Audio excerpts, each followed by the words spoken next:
Hey everyone, Björkman from The Long Wait here. We are getting ready to record our Christmas song, and we are ironically going to do it tomorrow, which is Halloween. So, in the spirit of weirdness that is Halloween, I guess, we are recording our Christmas song that we'll be calling Krampus, and I assure you that it will be hilarious. So stay tuned. We'll probably be actually, this is going to be a video about sort of the introduction to the planning of this particular recording session that we're going to be doing in our home studio, or in my home studio, but our rehearsal space. And it'll be sort of an exercise in simplicity. But tune in tomorrow. We will be doing some periscoping of the recording session on our Long Wait music channel, as well as my audio issues channel as well. But let's get started on I'm going to show you this mind map here. I love mind mapping. I do most of my planning sort of in this mind map type thing here. And if I zoom out, you can see all the stuff that I've been thinking of. So let's start with basically the lines or what we'll be recording. So that goes into the inputs here. And so what we got here is we'll be recording. This is going to be a simple song. This is very, very simple. The plan is to record it in a day, have it really well recorded from the start, but at the same time doing it completely live. And then, mixing and mastering it after the fact, of course, but trying to kind of, as a challenge, it'll be fun to see how we all work together as a band here in the studio and just knock out this song, because we are pretty well rehearsed. We play a lot live, so it's shouldn't be too hard to knock this one out once we put up all the microphones and that sort of stuff. So here's what we'll be working with. We have... Basically, there will be 9 tracks, really, in total here.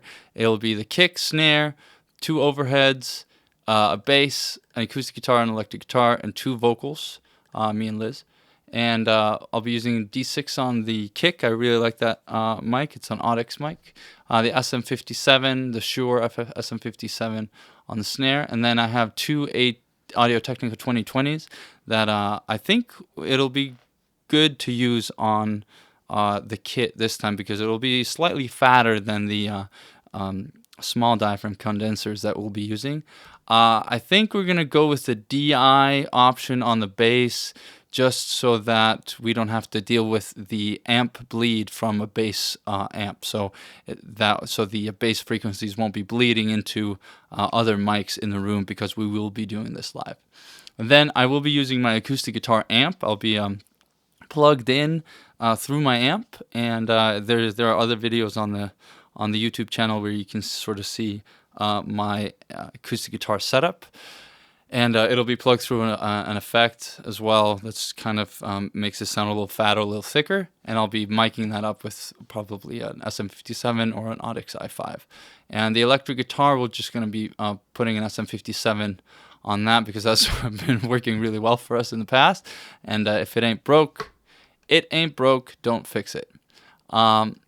Vocals, because we've been going to be doing this live, it'll be more of a dynamic microphone type of deal. So we have the SM58 and the D5, so we'll be using those. However, we have some contingencies, which means that if we will not be singing and just kind of playing and miming the song and then overdubbing the vocals afterwards, which we haven't decided 100% either for or against. I kind of want it to all be live, but if for some reason we decide to do the vocals just after the fact, we'll probably be using some condensers on the vocals instead. And then Ty has the Neumann TLM 102, I think it is, and because that is an incredibly awesome sounding mic, I want to use it, so I'm wondering where to put it.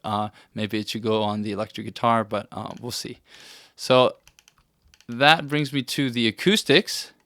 So because this will be in our rehearsal space, and I'll put up a picture here so you can see it.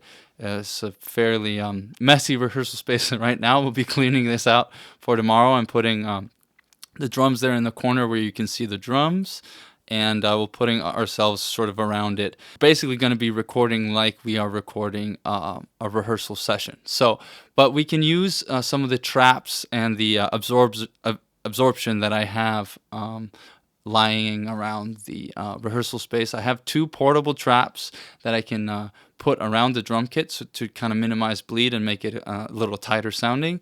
And then I have a SE reflection filter that I'm going to put around the lead vocal. And then I have some memory foam and blankets that we can sort of prop up on stands if we need to try to minimize any reflections off the amps. If we put the amps in the bathroom in the hallway, there's a chance that the surfaces in those rooms are very reflective, so we might want to minimize that by putting blankets around it, or even just sort of putting a blanket on top of the amp. We'll see how that works tomorrow. I'm not entirely sure on what we're going to be doing there, but planning ahead means that I have at least some sort of idea of what's going to be going on, so I can sort of make a game plan as I go along and not have to think about it tomorrow, which saves us a lot of time.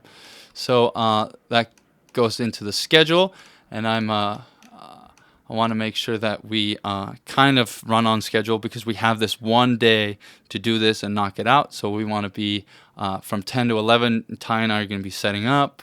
Paul will be coming in, and we're just going to get some initial locations where to put the amp, where to put the drums, and all that sort of stuff. And then from 11 to 12, we'll do test recordings to make sure that there aren't any weird issues with any of the mics or any of the mic placement or any of the placement of the amps and that sort of stuff. And then from 12 to 1, we'll just kind of knock it out and hit record and do the initial recordings. And this is a very simple song that we played a lot, and I just can't believe that we need more than 5 or so takes of it. And, it's a 2-minute, 2.5, 3-minute song. So from 12 to 1, we should be able to knock out quite a few of those takes. So, and then 1, we're going to break for lunch because you got to feed our musicians here. We got to eat to have the energy to keep going. And then from 2 to 3, we'll do a few more takes, or 2 to 4 or so. We'll do a few more takes maybe if we need them, and then overdubs. So the overdubs is going to be possibly some ooze in the choruses, maybe a little extra percussion, jingle bells, and that sort of stuff, because it is a Christmas song after all.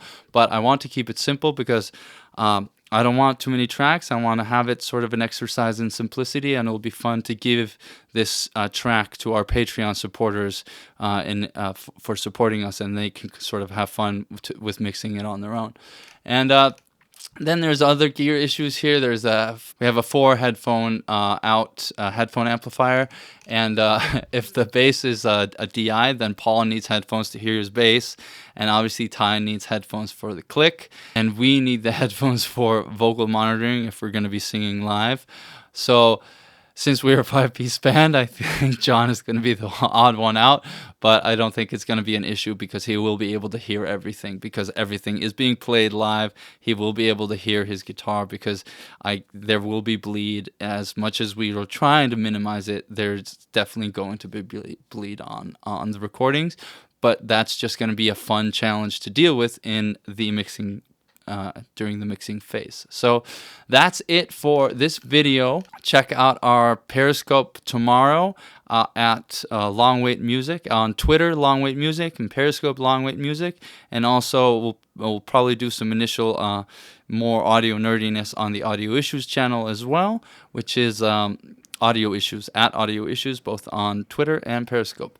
All right, I'm Björkvin from The Long Wait. Have an awesome weekend, and have fun on Halloween.